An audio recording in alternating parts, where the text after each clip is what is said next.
চট্টগ্রাম বিশ্ববিদ্যালয়ে এক শিক্ষককে শারীরিক হেনস্থার পর টেনে হিঁচড়ে প্রক্টর কার্যালয়ে নিয়ে যাওয়া হয়েছে। শনিবার দুপুর 12টার দিকে বিশ্ববিদ্যালয়ের আইন অনুষদের সামনে চাকসুর 4 নেতার নেতৃত্বে ওই শিক্ষককে পরীক্ষা কেন্দ্র থেকে তাড়া করে নিয়ে যাওয়া হয়।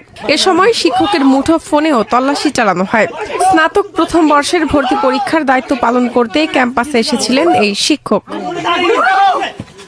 এই ঘটনার একটি ভিডিও সামাজিক যোগাযোগ মাধ্যম ফেসবুকে ছড়িয়ে পড়েছে।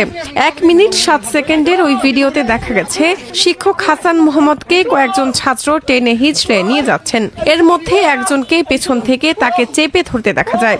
সেখানে চাকসুর দপ্তর সম্পাদক আব্দুল্লাহ আল নোমান, পাঠাগার ও ক্যাফেটেরিয়া সম্পাদক মাসুম বিল্লাহ, আইন ও মানবাধিকার বিষয়ক সম্পাদক ফজলে রাব্বি ও নির্বাহী সদস্য সোহানুর রহমানকে দেখা গেছে।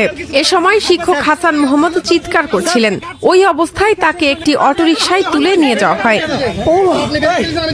হেনস্থার শিকার ওই শিক্ষক বিশ্ববিদ্যালয়ের আইন বিভাগের সহকারী অধ্যাপক। ক্যাম্পাসে তিনি আওয়ামী ও বামপন্থী শিক্ষকদের রাজনৈতিক সংগঠন হলুদ দলের একাংশের সঙ্গে যুক্ত। এছাড়া তিনি বিশ্ববিদ্যালয়ের সাবেক সহকারী প্রক্টর।